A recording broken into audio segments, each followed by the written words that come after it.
Good morning, everyone, and you're very welcome to the Guaranteed Irish Business webinars. Coming to you from remotely, but with a big focus on the west of Ireland today. And the theme, as usual, this year is about sustaining communities through enterprise, creating an attractive and competitive alternative. We're very keen to focus and explore this opportunity, particularly with the focus on the west, but for all companies based in Ireland. And you're all very welcome to join us today. We've an amazing lineup of speakers, and we have 4 speakers joining me today. I'm delighted to introduce you to them. Joining me first is Lawrence May, who is a partner and head of KPMG in Galway, and he advises businesses in the west of Ireland, and his clients range from early startup business to some of the largest family-owned businesses in the west. As you know, KPMG has been advising businesses in the west since 1980. You're very welcome, Lawrence. Thank you. Brenda Dooley, who's the CEO and founder of Access Consulting, also joins us. She's the founder and chief executive of Access Healthcare Consulting. She established Access in early 2012 to help pharmaceutical and biotechnology companies achieve success in reimbursement applications for novel and innovative medicines in Ireland. With 15 years in market access experience, she helps clients navigate a successful path to reimbursement. Not an easy job. Welcome, Brenda. Thank you very much. Thanks, Reid. Kira, you're very welcome. Kira Donlan is CEO and founder of Thea Healthcare. Kira is an award-winning social entrepreneur with over 20 years experience in management and marketing. And having set up a lingerie business, she spotted a gap in the market and set up Thea Healthcare when she realised that breast cancer survivors were looking for post-surgery bras and garment wear. And she saw the gap in the market and was able to plug that gap by the introduction to with Thea Healthcare, which produce and manufacture post-operative garments, all made from naturally antibacterial bamboo material. Here is driven by empathetic innovation to make changes for people via medical garment care. And of course, as a result, then she was able to pivot very quickly over into the production of PPE garments in Covid19 era, which has taken us all by storm. She is has created a naturally antibacterial, extremely breathable and sustainably produced mask. And her efforts have been recognised with many, many awards since that. Thea Healthcare, which has just raised 3 million, closed out during COVID-19, which was great, and it just shows the strength of support and confidence in her product. So you're very welcome, Kira. Thank you very much, Reid. Delighted to be here. And Roisin Wallace, who's no stranger to any of you, who is the Director of Operations and Marketing with Original Irish Hotels, who manages and markets and promotes and supports in probably the toughest time ever in the hospitality industry. Almost, is it over 70 hotels, Roisin, in the country now? 60 hotels and a huge number of the properties in the west of Ireland. Yeah, absolutely. And we associate tourism so much in the west of Ireland and the Wild Atlantic Way. And really, I suppose business has been decimated. So I'm really interested to get an insight in how we're going to look at alternative opportunities for the west with Roisin's huge background and experience in the tourism and hospitality industry. Roisin, you're very welcome. Thank you. I'm going to cut straight to the chase. The webinars are brought to you, our listeners, in Guaranteed Irish as a result of the Davy sponsorship that we have in hosting all our webinar series across the course of the year. They've jumped in with us since March when we moved all our events to webinars, and only for them we really were not able to continue. So a big thanks and shout out to Davy, I should say, for supporting those webinars, and they've really made things very possible, and they've been a tremendous support, not just to Guaranteed Irish as a business, but to our Guaranteed Irish members, and helping them navigate their way through all kinds of difficulties, be it COVID, Brexit, negative interest rates. So they've been a huge help to all our businesses. And again, many thanks to Davy. One of the things I'd say at the top of the session here is please jump into the Q&A session to put your questions to us. And once we've talked to the panelists, we'll take those questions at the end of the session, and we'll try and get to all of them and give you answers and contacts as well before the session is out. So without any further hesitation, I suppose if I can jump to you, Lawrence, the first and only man on the panel today amongst all the women. A nice change. I'd like to come to you and ask, in the introduction we were talking about KPMG being in Galway for 40 years, which gives you a unique insight on a broad range of Indigenous and FDI businesses and the opportunities and threats that they are facing in the current environment. Bearing that in mind, can you comment on what you see as being the key benefits that the region in the West offers, and that drives economic development for the region? Thanks, Breed, and thanks very much for the opportunity to participate on this. It's great, I think, that we can continue to do these types of events in the current environment. I think it's important that we all continue to have these events and have these discussions and everything. So yes, I think the West of Ireland has a lot of benefits to offer. There's a lot of factors that drive that we would have seen over the years. Firstly, a strong third level education sector between NUI Galway, Galway Mayo Institute of Technology, and indeed Sligo IT as we go up the region. And that really is very important because that is creating a big pool of talent. And talent is important for prospective employers and for businesses, both Indigenous ones that set up and want to scale, and then also for FDI that's looking to come into the region. In addition to that, then, in addition to, I suppose, having the talent, it's important that the message is told and that the supports are there. And so the IDA, Enterprise Ireland, and the local enterprise offices play a key role in that, in terms of supporting the existing businesses that we have here and attracting new ones into the region. And they do a great job in that space. They all have their particular part that they're looking at, depending on the nature of the business and the size of it, etc. And we can see the success of that in terms of the clusters we have in particular sectors, particularly the medtech and ICT sectors, in addition to having a wide range of employers across other ones as well. I think the business community ourselves, we always try to sell the region.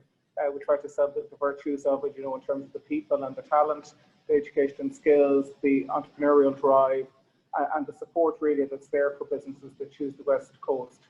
And indeed, not least of which, in terms of one of the key virtues, has been the quality of life aspects that one gets here living in the West of Ireland. In KPMG, we're involved in many aspects of life in the city. As you said, we've been in business in Galway for 40 years.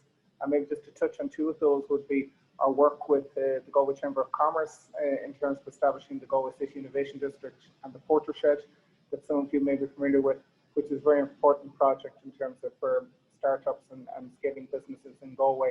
And then also we work very closely with NUI Galway, and we collaborated with them and rolled out a new data and analytics program. Again, I think it's just important in terms of always looking at what we do in terms of our training and skilling up of people, I think, to position us best for what's out there in the world. But I think finally, just to round off on that, is that often, you know, when we look at it, people look at the West, and if you're living there, well, why wouldn't you want it to be more successful, etc. But I think it's not just important for the West, it's important for the country as a whole.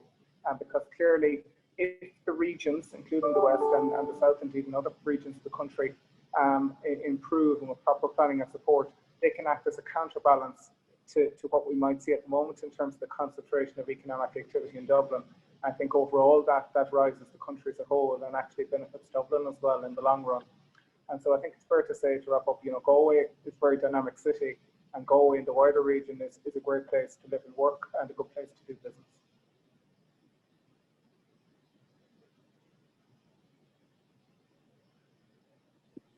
It certainly is. Sorry, I was on mute there. Funnily enough, we were supposed to be having this event in Galway in the Porter Shed that you mentioned there, Lauren. So look, it's the best we can do it given the circumstances, but there's certainly so much opportunity in the West and such a great place to live. Brenda, if I can come to you, you're a service provider with office locations in both Dublin and Galway. What are the advantages to Galway specifically in terms of that location? Thank you, Breed, and good morning to everyone. And yes, I'm one of the fortunate ones that gets to live and work from the beautiful city of Galway. And as a true Galway girl, born and bred here, it's an absolute, it's a wonderful, wonderful place to live and obviously to work from. But I suppose specifically looking at the business, and we do have businesses and locations in the two cities, but the Galway office specifically provides the back-end support for both our finance and our business operations. And we run both of those out of the Galway Technology Centre at Merview Business Park, which really, I suppose, is a sister to the Porter Shed. So one of the great advantages of having the Galway office in that particular location is that we're very much part, and we're made feel very much part of an enterprise ecosystem at the heart of the city. And that brings substantial supports for our business needs. So like on a normal week when I'm in the Galway office, I get to meet with many, like-minded business leaders and entrepreneurs, and I'm able to enjoy, I suppose, that collective energy, which in its own right, yields huge advantages. There's just that enthusiasm and real drive and support for innovation. So I think the centre, which I'm privileged to be working from and have been from the very start of the business, it's owned by the Chamber of Commerce, but it really is an incredible facility, and it has enterprise at its core. So I'm very lucky in that respect. And I suppose picking up the point from Lauren there with regards to the universities, and again, we are looking for skilled workforces as we grow and develop our business into the future.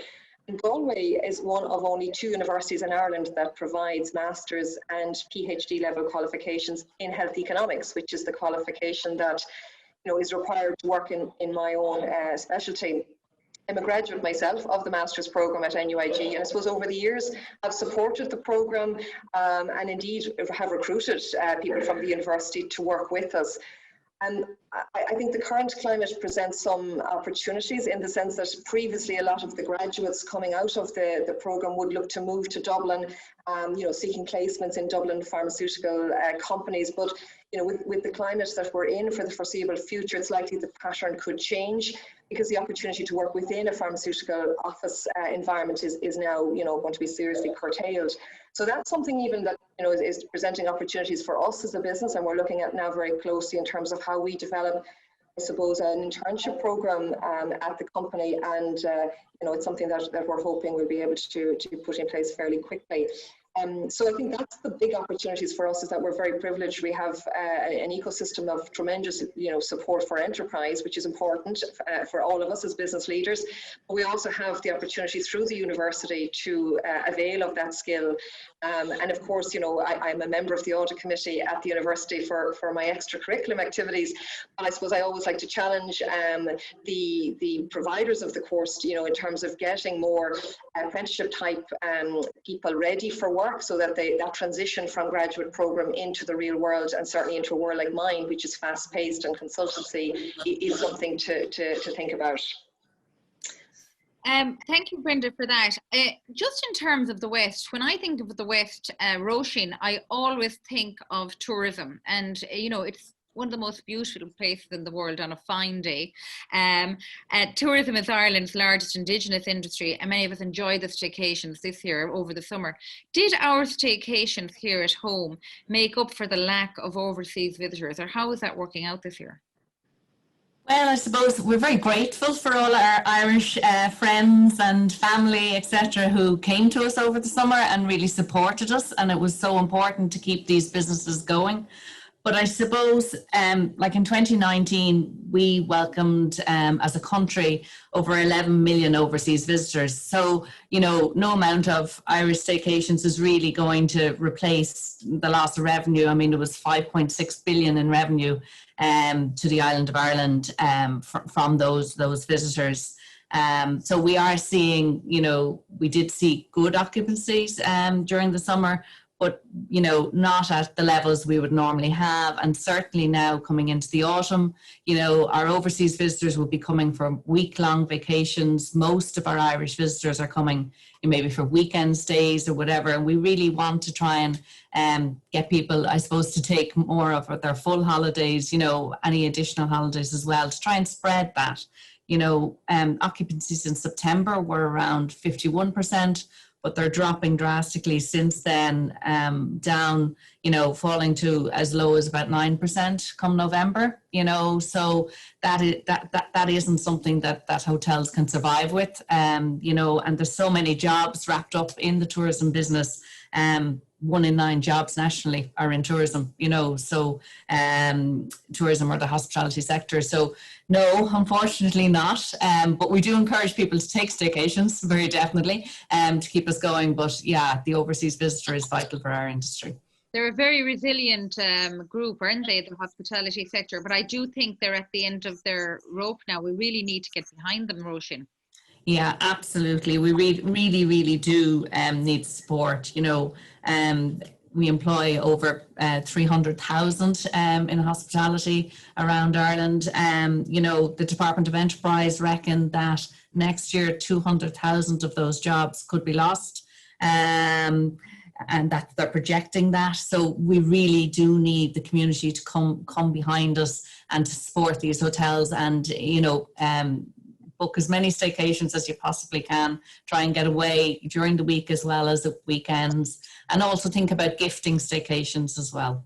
Okay, well, I want to come back to you about that in a little bit later. Ciara, just by way of introduction, you really pivoted and jumped in with your production of masks. Obviously, the whole bamboo thing was fantastic because it was such a healing property. How did COVID-19 impact your business? Yeah, so Breed, our business was selling post-operative garments mainly into medical before COVID. And when COVID hit in March, all elective surgeries were cancelled. Breast Check here was closed down. So we saw our core business basically disappear before our eyes. And I was very, very fortunate that we're an Enterprise Ireland client as well, and they contacted me in March to see whether or not I'd be able to source any PPE for the HSE. And to be honest, I had no idea whether I could or not. But I relished the challenge and went out to my network and managed to find great sources of PPE coming in from China. And we ended up supplying both the HSE and the Department of Defence and some private hospitals in the UK with both disposable masks and with hand gel. So that lasted from March up until June. And it obviously had its own challenges for us in the sense that the orders were pretty big and the cash flow needed to actually pay for those orders wasn't something that we had to hand. So actually our bank, AIB, were incredibly good to us, and they basically partnered with us in order for us to be able to fulfill the orders for the HSE. So we were very, very fortunate because I would have been faced with a situation where I would have had to probably lay off staff if we hadn't been given that opportunity. And we all became PPE experts then. The whole entire team pivoted to becoming PPE experts. I know way too much about PPE now, to be honest. Everybody's nightmare company, so for when we ever get back to the pub, Ciara. But yeah. It's funny, there's been so much pivoting that has gone on, and a lot of that has been really, I suppose, the opportunism and the adaptability the Irish businesses have shown. So well done there. And on the contrary then, I suppose, Lawrence, there can sometimes be a big focus on the FDI and the importance of attracting it into a region such as the West to create employment opportunities. How would you assess the relative importance of FDI versus Indigenous and business development for the region in Galway? Yeah, and I think for Galway, probably it can be said for the country as a whole, but looking at it from a regional perspective, FDI often gets a disproportionate focus, and I think one of the causes of that often is that it's often at the centre of big headline-grabbing job announcements. And so, while the Indigenous business sector is creating employment and growing, it's often doing it in a less public manner. And so people sometimes don't have as much visibility on that. So, FDI is important, but in my view, the Indigenous sector is the bedrock of business here in the West, and particularly lots of family businesses. And there's some terrific examples of family businesses here in the West of Ireland who are market leaders and have operations globally. People such as Port West, GFC, McHale Engineering, Smiths, etc. So there's lots of great stories to tell there. But from that point of view, though, the challenges associated with running a family business or Indigenous business have never been greater in terms of sustaining or growing. Looking at things like raising finance, looking at new markets, growing potentially through mergers and acquisitions, etc. Dealing with succession planning. So lots of challenges there for those businesses. And indeed, also, a lot of Indigenous businesses have been hardest hit by the economic impacts of COVID-19. And so while government supports that we've seen to date have been welcome in that regard, it will be important that the upcoming budget will contain the measures to continue to allow those businesses to remain in existence and survive and weather the storm, so to speak.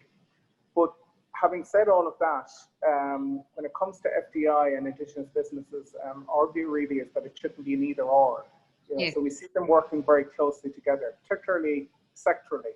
So if you take medtech as just one example, a lot of Indigenous businesses in Galway are key suppliers for the big FDI players in the region. And actually, if you look at it and look at the profile of a lot of the founders and CEOs of Indigenous medtech businesses, many of those cut their teeth in the FDI sector. So we see them very much, the two sectors, as being complementary of each other. I think then the other thing, which is obviously new, or not new, but there's a renewed focus on, is remote working and co-working spaces and all of that. So that will be something I think that's going to come into the mix as well. Organisations such as the WDC and the Northern and Western Region Assembly have done a lot of research into this in terms of the investment and support that's required. So I think that will be something else that we'll see growing over time across the region, and it's got the potential to create further employment opportunities here. And again, going back to my point earlier, lead to a more balanced regional development. And I think that's going to be welcomed by all businesses out there, because pre-COVID, we all knew that Dublin was choking, and your average trip into town was taking twice as long as it should. That was reasonable and fair for anybody in the workforce. So I think that's going to change a lot and bring a lot of the talent out to the west, and indeed other regions around Ireland, and bring people back home where housing is more affordable, schools are more accessible, etc. I think there'll be a big change in that. Lawrence, what do you think there? Yeah, absolutely. I think the attractiveness really for people to live here, for all of those reasons you've said, the quality of life, the cost of living, etc., is huge. Clearly, I suppose the question will be, as we move forward, again, when I talked about Indigenous versus FDI being not an either or, I think when it comes to remote working versus working in the office, we would have a view that's probably going to be a hybrid model for lots of businesses. So it will be one where you might do 2 or 3 days a week in the office and 2 or 3 days a week working from home, or working from anywhere, as we say. And that working from anywhere might be working from home or working from a co-working space, or indeed, which is becoming very popular now, people going off on a mix between a vacation and work. Not so sure how much that'll catch on, but clearly that's something I think we see, because I think as a country there are benefits of people coming together in offices from a collaboration perspective and team perspective, but the reality is they don't need to be in there all the time. And even if you take it, like Galway City has lots of well spoken about challenges on infrastructure and traffic, which I'll try not to go into on this discussion. But even if lots of people in offices started doing 2 or 3 days a week from home or from a co-working space, that would reduce the traffic by half, so it can have a big impact. I think those co-working spaces are important. No, I agree with you. And with every 10 jobs, as we know from the IDA created by the FDI, 8 more are then generated or spiral out of that in the Indigenous sector. So by having and welcoming and working in parallel with the FDI, the whole Indigenous piece gets a chance to breathe and really breathe our own homegrown entrepreneurs, which is really important for our economy. And I really agree with you on the point of the regional dispersion of the people working from home, because I think we've just hit on a solution for you, Roisin. If we can combine a staycation while working, I think we have a solution for the hospitality sector.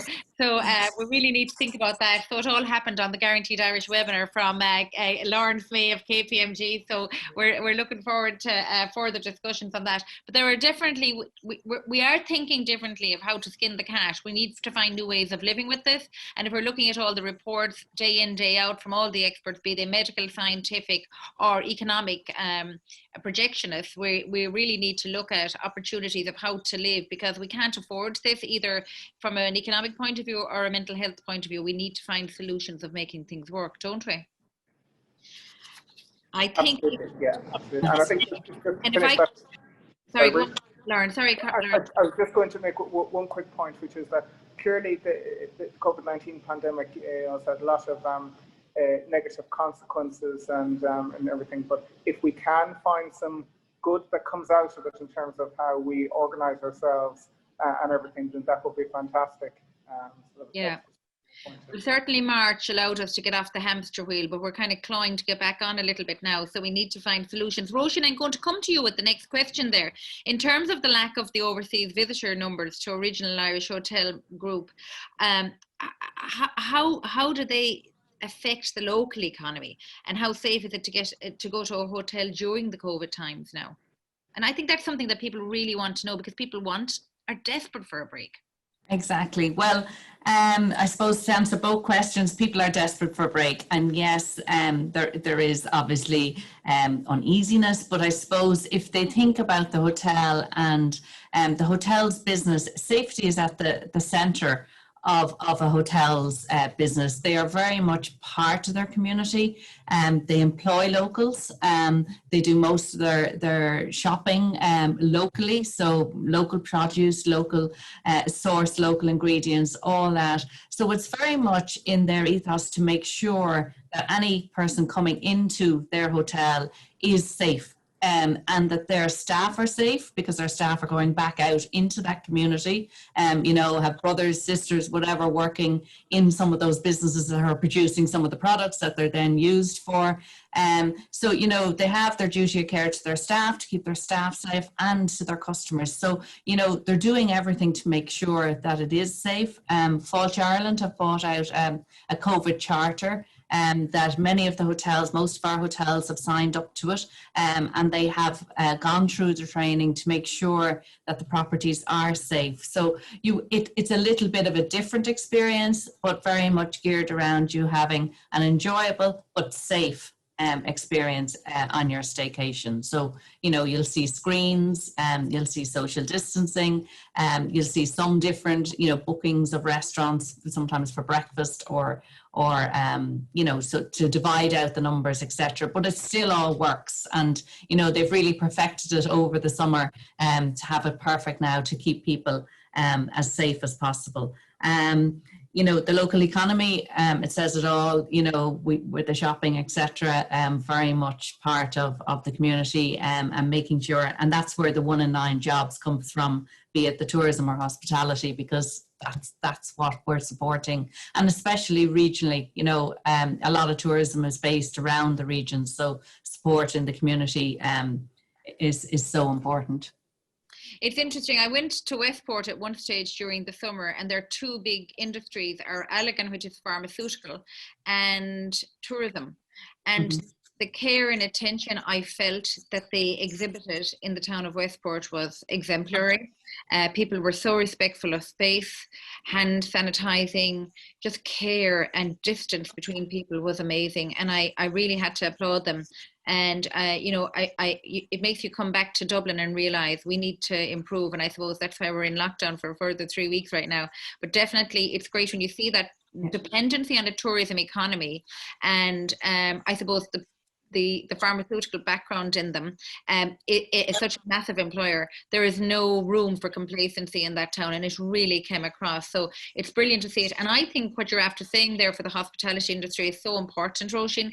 People, you have perfected it. The sector has perfected it over the summer. It has got easier. We've also got more used to making our bookings, and we are more organised now when we're going away. We're not just rocking up expecting our breakfast. That day is over, and we have to live with that. And I think people are reassured by knowing that it's really over and above safe. And that's really important, I think. Absolutely. It's so important to make our visitors feel secure when they come, so that they can feel safe booking. But, they are, and the Irish are coming out and they are supporting us. We just need them to support us even more. Yeah, and on that sector, actually, Brenda, because you're in the, from Access Consulting, in the dealing with the pharmaceutical sector, you've had to pivot as a leader within your own organisations. What were your biggest changes and moves in the last 6 months? Yeah, and probably like everybody here today listening or participating, we've all had to make massive changes. I mean, the obvious ones was getting everybody used to remote working, and I suppose we had a slight advantage in that was already part and parcel of what we did. We offered that flexibility. But what was more of a challenge was how to manage the dynamic of people working from home and making sure they didn't overwork or that they didn't blur the lines. And I think that was something I was particularly aware of, and trying to find ways in which we could still engage as a team, as we would have done prior to COVID.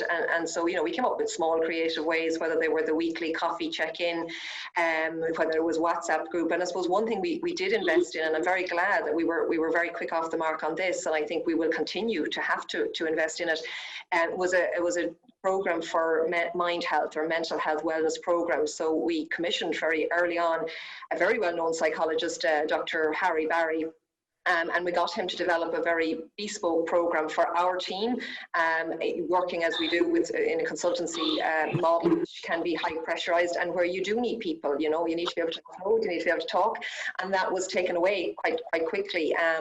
So that was a very significant investment by the company, but absolutely worthwhile, and it's something that I suppose we intend to do as more of, and I think it's an important element of what we're all enduring, because there is no real light yet. I mean, as positive as we would all wish to be and should be, in light of, you know, the great work that's been done by pharma at the moment trying to research for vaccines, and there's so many trials taking place. So as Professor Luke O'Neill says often, you know, science will beat this, and it will, but it's just how long. Are we looking at a year? Are we looking at more? And I think it behoves all of us as business leaders to watch for our staff and to, you know, very much take on board the responsibilities for mind health or mental health, that perhaps maybe weren't as to the fore as they should be now. And you know, if I think back on some of the programs that we covered, you know, and what came out of the team experience was people feeling, you know, frustration and sadness and fear, and worry, and of course then this almost working, you know, around the clock because there was nobody to say, come down and have a coffee with me. So I think that's something that's important, and we're not there yet, and I think we're all finding our feet, but certainly for me that's an important area to keep focusing on. I think in terms of what was the big pivot for us, we provide services, and that work has gone on thankfully without any major interruption. But there was an aspect to our business which was about face-to-face engagement and running live masterclasses, which we would have done, you know, for the last number of years, working in a small group dynamic, getting people into a room, very much in high engagement, high interaction with our participants. And of course, the event we planned for March in London actually had to be postponed until September, and we realised, as many did in about May, that actually there's not going to be a live event in September. It was going to have to be virtual. So we really we went big then. We decided, right, if it's going to be virtual, we don't want this to just be another Zoom meeting or another, you know, webinar which has its own challenges, and we're all, I think, feeling a little bit of that Zoom fatigue. So we went above and beyond, and I worked with a fantastic communications company here in Galway, Keady's, and they were fantastic. They turned it into far more than what I was even expecting by way of a really high-end production. And we had over 80 people last week on board with us for a 2-day virtual masterclass, and we've had feedback that, you know, is just amazing. We've had people saying to us, this is the best event we've been at in years. You know, so that to me says, a bit like the great expression from Einstein, you know, in the middle of crisis lies great opportunity. So we just have to dig in, find it, challenge ourselves, get past the fear element as well, because, you know, all of these things are new and different, and virtual world is new. But, you know, there's a lot to embrace if we can just go boldly forward. Well done on that, Brenda. Ciara, can I ask you, in terms of your business, the negative impact, and how did you negate that for your own sector, and what opportunities have you identified now going forward? Because, as Brenda rightly said, this isn't going away anytime soon. We have to live with it and work around it. Yeah, absolutely. So I suppose as a byproduct of us becoming a PPE provider to the HSE, we started getting feedback and hearing from a number of sectors the downsides of the disposable masks for a number of people in society. So I'm sure everybody has had experience of them, and you can end up with cut ears if you're wearing them for a long time. You can end up with maskne. It's difficult to breathe. It can be difficult to see as well. Yeah. It's terrible for people with hearing aids, with glasses.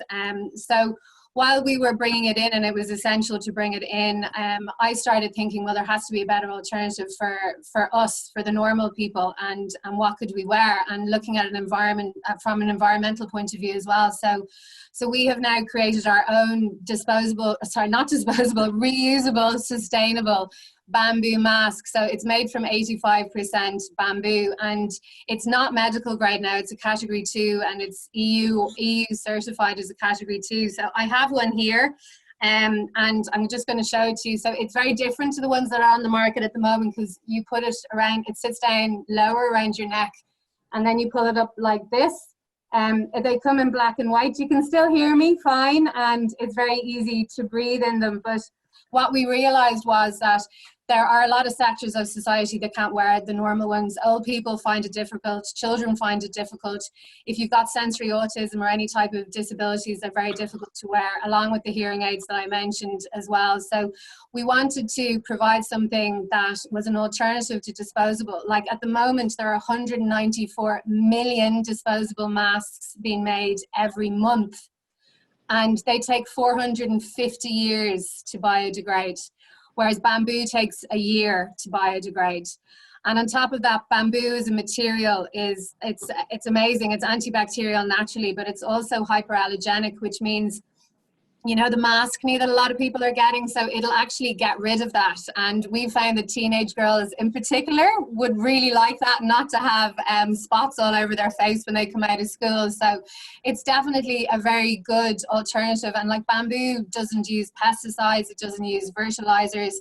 And also all of us have to be very, very conscious. And I think COVID has brought it to the forefront how we really are on the point of no return with our planet. And if we don't all start being conscious of the choices that we're making and try and make choices that at least are going to help. And I suppose our masks as well, they last at least 6 months. So they've been tested for 25 wears each. You can wash them at 60 degrees and then you iron them and then they're safe basically.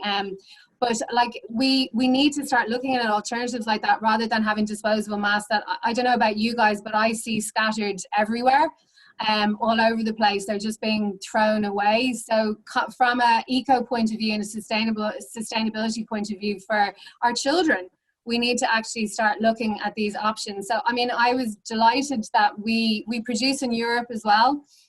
And I was delighted to be able to offer an alternative. And as an Irish company, I think it's great as well that we were able to do this. And I do definitely see an opportunity here, though, in the sector that I'm not the only one that can do this.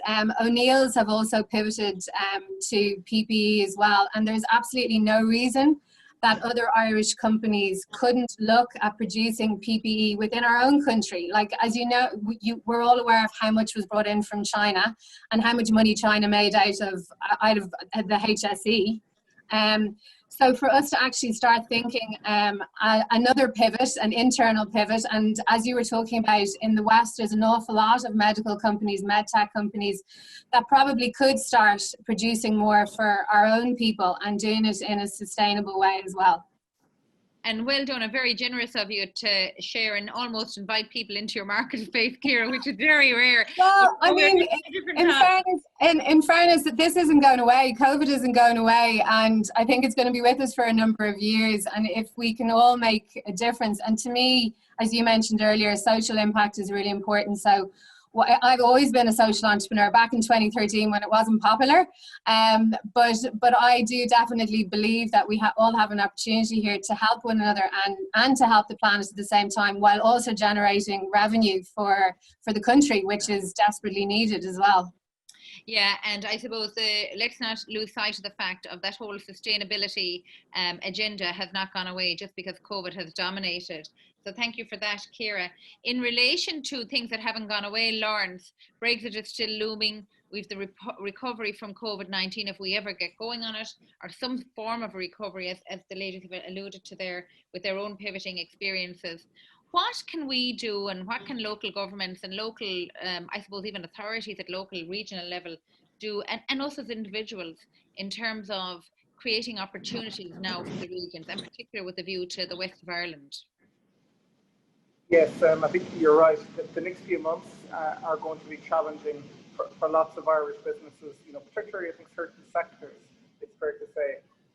You know, those that rely on domestic demand, such as leisure and hospitality, as Roisin knows very well, and then a lot of those where they've got a big lot of exports to the UK, so certain manufacturing and agribusiness, with the potential impact of Brexit coming down the tracks as well. So interestingly, as a nice segue from what Ciara had talked about there and what you talked about, Robert, our recent CEO Outlook survey showed that CEOs of businesses, notwithstanding the fact that you've got COVID-19 and Brexit, are still focused on a lot of those wider environmental, social, governance issues, you know, flexible working, digital transformation, etc. So I think it's important as a region that we don't lose sight of those shifting trends as well. you know. So I know a lot of the focus, you know, particularly can be led from the media.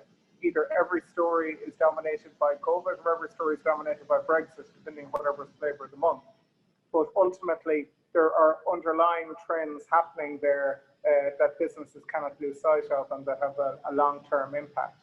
So if we look at in terms of the if we take it in three kind of groups: government, businesses, and us as individuals, and what we can do. Well, I think the government has a role to play, certainly, in terms of the messaging around the public health measures to ensure continued public support. I think that's very important from a COVID-19 perspective. If you lose that public support and goodwill, then it's not going to be a good outcome. And obviously, in the next couple of weeks, we'll see a budget. So I think it's important that they continue to focus on tax certainty, but on stimulus, also infrastructural spend, and particularly things like broadband and, you know, physical infrastructure, I think are important, particularly for regions such as the West. Businesses, from their perspective, then particularly the Indigenous ones, I think that they need to continue to innovate. You know, what do I mean by that? Well, looking at research and development, investing in technology, developing new markets, and identifying emerging trends. And those businesses that have that long-term focus on what we might call global megatrends, things such as, you know, globalization, automation, climate change, environment, etc. They're the ones that are likely to be most successful, really, because they're going to be things that will remain key factors long after COVID-19 and Brexit are dealt with. Obviously, you've got the immediacy of those, but I think what Ciara talked about there fits in very well with what I'm saying around, you know, she was doing something for her business that was responding to COVID-19, but it was also focused on that global long-term trend around sustainability. So if you kind of get the two to align, I think then that positions businesses very well. And then finally, as individuals, we just need to be mindful of buying local more often and holidaying domestically, etc., to help that domestic demand, considering potential challenges there are there with international demand, as Roisin and the people she works with know very well in terms of with restrictions in terms of people coming in, etc. I think particularly the hospitality sector, there's been a lot of talk about, and we know the challenges, but retail is another sector, and e-commerce is something that had taken off slowly over the years, but was building up. But with the onset of the pandemic and lockdown, there's been an explosion of it, as we see with Amazon and how well they're doing. But clearly there'll be winners and losers, and with the onset of e-commerce, a lot of our traditional retailers are feeling the pain in that. And so some of them clearly have been able to respond with their own e-commerce offerings, and they're trying to roll them out. So I think it's important, as much as we can as individuals, that we support those local businesses. And something we're very conscious of and mindful of as we go on. Thanks, Lawrence. I echo that. And Brenda, just in terms of the global marketplace, then, have you found that as a result of the COVID-19, there is a move towards supporting your own, or is there a benefit globally in being Irish, and how has that benefited you? Well, I suppose overall we've only joined, we became members of Guaranteed Irish Community back in January, so just before COVID took off. And I suppose I do very much believe in the alignment and mentioned there by Lawrence in terms of, you know, buy local, but also support local businesses, regardless, you know, whether they're in the service sector or whether they're products. And I think that's a very important message. And, you know, we have obviously support from Irish companies in the area that I work in. In truth, there's a huge amount of competitors that are overseas, you know, so there's agencies and consultancies based in the UK and all vying for business, which ultimately is provide a service in Ireland. So the work that I do is about, on behalf of a pharmaceutical company, putting together a robust package and a dossier that supports the reimbursement submission for the Irish state authority. So it needs Irish inputs, Irish information, very much fueled. So in that space, I suppose, you know, Ireland continued when the UK actually got interrupted with COVID. So the authorities here kept doing the work, which was brilliant. Some of our work in the UK did get interrupted.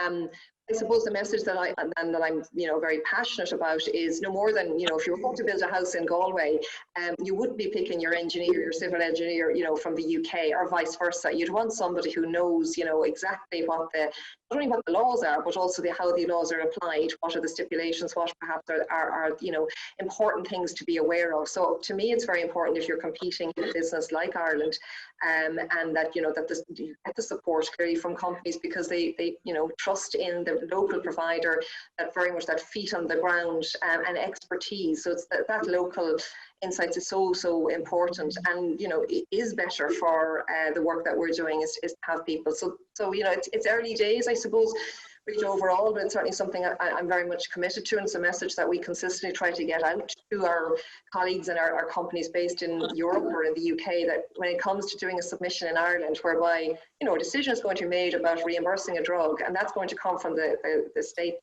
purses, that should be done and performed by one of a number of different Irish agencies. Clearly, Access is only one of a number, but certainly should be done by an Irish vendor. Yeah, I echo that, because nobody knows the nuances of a marketplace than the person operating and knowing how it works on the ground. Roisin, in terms of tourism, what are the original Irish Hotels Group doing to combat the lack of international revenue? And are you seeing any distinct trends in the Irish tourism market as a result of COVID?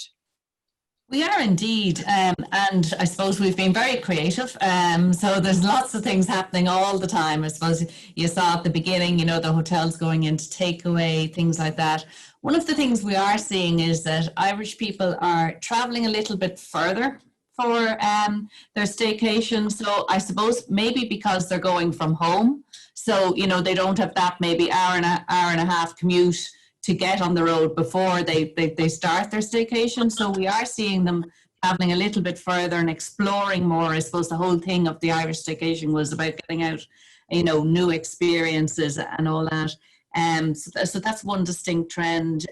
We're seeing, obviously, wanting to open spaces, places where there's lots of space around them. Outdoor dining, is becoming a thing. It's going to be a challenge over the next couple of months, but I think people will embrace that challenge and probably try and make it fun, and our hotels will do that. Picnics, instead of the lunch during the day, maybe instead of coming back in, they're going warm picnics, warm flasks. So there's some of the things, but one of the things that we're definitely seeing is an increase in the gifting of staycations. So we're seeing we do have a very strong gift voucher product, and as Lauren says, the importance of the online is there too. So it's an online product as well as offline. But we're seeing people, cocooners, saying thank you to family with staycation gifts. We're seeing people using it as gifts, but we're also seeing corporates using it. Corporate companies rewarding teams with maybe an extra day's holiday and with staycation of breaks. And obviously, as we come now into kind of the Christmas season, corporate companies are looking at the staycation as the thing that people can do and do something with, so that's something that we are seeing an increase in. And for any of the corporate companies out there, we have a gorgeous gift voucher product. It comes lovely. If anybody's listening, beautifully packaged, so you can give your clients or your staff, a lovely staycation. But we are seeing an increase, a distinct increase in that at the moment. I think that's a great idea. And I suppose one thing, Roisin, Christmas in the hotels will never, will they be the same is the thing, and people are hoping they will be. So the best, I know you don't know either, so it's really about wishing the sector the very best to look at with that, because we need some warm feeling, and I think we get that from our hotel sector so well, in our hospitality sector. So fingers crossed for that sector that it keeps well. Final question to you, Ciara, if I can. What innovations have you introduced to your business as a result in the new normal now? Well, like everybody else, we're all remote working. My team is a little bit more diverse than most. I have staff in Korea, in Nice, and in Waterford, and in Dublin. We're a bit all over the place. And obviously there's and actually, just saying that, our team member who's in Korea, she was amazing when we were actually getting stuff out of China. It actually worked out extremely well that she had moved there for personal reasons, but and she's now gone part-time. So I suppose we have to be a lot more flexible flexible with our staff, and as Brenda was saying and others were saying, it's really important for us to mind them and look after their mental health. We do try and meet up though every now, not now obviously, because we're level 3, we can't, but beforehand we were trying to meet at least every 2 weeks for a team meeting, those that were near enough to meet, so there was at least that type of contact, rather than all of us constantly being remote. But one thing that this has changed for us, or has brought forward, I suppose, is we've obviously always been an eco-friendly company, but we're now introducing a full-on sustainability policy, and that looks at everything from the paper that we use, the printers that we use, are we in the cars often, etc. And I think this is a time for all of us Irish businesses to reflect on how we are going to help each other and help the environment and the pollution levels as we come out of this, as we change the way we live. Like during lockdown here, I'm sure you all experienced it, like the reduction in pollution was just amazing, and it was beautiful. And it's something that we should be aspiring to, I think, definitely going forward. So for me, implementing a robust sustainability policy is really important. And we're going to try and become a B Corp, which is a recognised sustainable company, which I think only one Irish company so far has it. And I suppose a few other changes for us is that we've moved an awful lot more into the e-commerce space, as both Lawrence and Brenda were saying. So our sales used to be 80% into medical, and we're now 50-50 e-commerce versus medical, obviously as a reduction in the operations took place. But we've decided to invest in our e-commerce offering.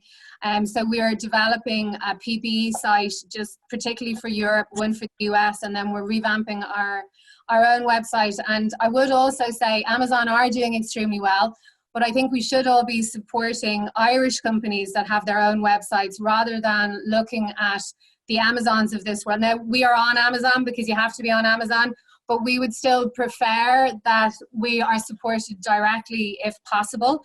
And on that, I will give a discount code for everybody after this for the website. But the last thing I just wanted to say was, in another area that we're looking at is corporate gift packs for staff or even for customers actually. And we've teamed together with a few other Irish companies like Joe Brown and Revive and an eco-friendly spray for your hands, a bacterial spray. So you can actually give your staff something that will keep them safe and help protect them, and that is also locally sourced and locally made. That's fantastic. Ciara, where can people buy the masks and those ancillary complimentary gifts? Because we've questions in here now from the audience in relation to getting the bamboo mask. Great. Well, at the moment, theahealthcare.com, which is our website. You can also buy them on Amazon, but please buy them on theahealthcare.com. And when our new Irish PPE website launches, which will be within the next 10 days, then you will have the corporate packs there that you can buy. But I'm sure through GI, I can send out some information when that website goes live. But at the moment, you can buy our masks, and they work out at €6 a mask, just over €6. And it works out at 20 cents a wear by the time you wear them for its lifetime. Okay, that's great. And people, I think, will be delighted to get that. You've actually ticked a box for me with a teenager who's giving out about skin. So we'll be definitely putting it in order. So theahealthcare.com, THEYA healthcare.com. The exact type of a question, actually, Roisin, a very interesting question. People are saying, what are the potential of increase in staycations in 2021 or bookings coming in? And if so, is there any special discount with them through Guaranteed Irish? But actually, what are the trends for 2021 in the staycations? That would be interesting. Yeah, I mean, they are strong. They are strong, and people are rebooking. People who maybe missed out last year on their preferred dates are rebooking. There are strong indications certainly from April on. Staycations are good and strong. Yeah. I think people are kind of trying to get in there and have something boxed off, that they're sure of and they're comfortable with, and they won't have to fly. Yeah. Yeah. Roisin, I'd have to say personally, I always really look forward in my calendar year, as to when I was going away or going on my holidays. So I think having the staycation booked in really allows you have a little glimmer of hope, because we'll surely manage that. Yeah, and I think over the winter it's important for our mental health to have those breaks away, you know, in particular if you're urban based, to get out into the countryside, you know, so over the next couple of months to get that whole feeling of space. I agree with you. Yeah. And Roshan, is there anything in particular that you want to bring to the attention of Guaranteed Irish members or people who are listening here today? You've just frozen on me, Roshan, there. I'll come back to you in a second. In terms of contact details then, Lawrence, you might just share with us before we sign out with the listeners as to how people can contact you, particularly in relation to further FDI or help for Indigenous business in the West. Absolutely. And if you'd like, I think there's two other questions there. I can touch on them very briefly. I know we're short on time, Breed, yeah. But one about FDI and one about the impact of Brexit. So rapid fire, FDI, we've still seen FDI coming in the last few months or last 6 months, but a lot of that was stuff that was in the pipeline from before the lockdown. So the IDA does a fantastic job, but it will be challenging because one of the big ways of attracting people in were the site visits. And so where you get prospective people coming, they're off the table clearly now with current restrictions. So we just have to wait and see. And another thing was the culture of teams being together in the West. Again, remote working, well, it's great and everything. How do you maintain that culture? And one of the big sellers. And then Brexit. I think if you look at Galway, it's going to have an impact. Hard to know is the answer. Galway City, in terms of medtech and ICT, they very much look towards the US rather than to the UK and are more focused on those. But outside of the city, then in the broader region, agribusiness and more traditional manufacturing, I think lots of them are looking at it in terms of both customers and then on the supply side of it as well. So we just have to wait and see how it all plays out. Okay. And contact for yourself, Ciara, we know is theahealthcare.com. Am I right in saying that? Yeah, theahealthcare.com, and to get 20% discount for individual mass if you use GI20 at checkout. And if there are any companies on or part of the GI network that would be interested in bulk buying, there's discounts available if they want to contact me directly at Ciara@theahealthcare.com. That's brilliant, Ciara. Thanks, and every success. You're doing a great job, not just in your own business, but saving the planet as well. So global ambitions. Brenda, for contacting you in terms of access consulting, particularly the pharmaceutical sector here in Ireland, how can people make contact? Yeah, again, the best thing is through the website. It's probably the easiest way. So www.accessconsulting.ie. There's a contact form there, and we'll get straight back to anybody that has any queries or interest in the whole reimbursement world of pharmaceuticals. Great. And I know we've lost, we just had a technical difficulty, one of those with Roisin. So I know that we're going to follow up the webinar with all those who are attended today. And thank you so much for your time. We've run a little bit over with the various different offers and the contact details. And look, I'm going to speak on behalf of Roisin and say, let's get behind our hospitality sector. They've really had a tough time, and try and get those breaks away. And I mean, they're good for us, and we need something to look forward to.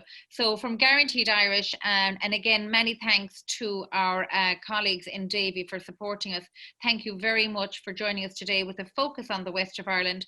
And next week, we're going to have a focus on Limerick, my home town. Again, it's virtually. Guaranteed Irish Business Webinar will be coming on the same theme, sustaining communities through enterprise, but we're going to look at improving competitiveness and leveraging opportunities and